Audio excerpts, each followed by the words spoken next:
సమన్విత. ఆమె ప్రాంక్ అవనికి ఆమె సాల్ట్ తీసుకొని వచ్చింది. పాపం తనకు తెలియదు. సో నితీష్ ప్లాన్ ఏంటంటే తన టీలో మొత్తం సాల్ట్ పోయాలని. తనకు తెలియకుండానే వచ్చేసింది. నార్మల్గానే టీ తాగేద్దాం అనుకుంది పాపం. తర్వాత తన ఎక్స్ప్రెషన్ చూడండి.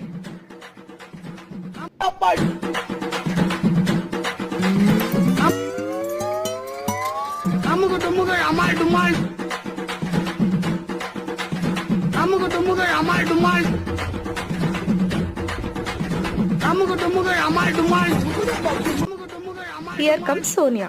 సోనియాకి కూడా తెలియదు. సోనియా తాగే టైం వరకు ఇంకా ఎక్స్ట్రీమ్ సాల్ట్ వేసేసినాం ఆ టీలో. Just see her expressions.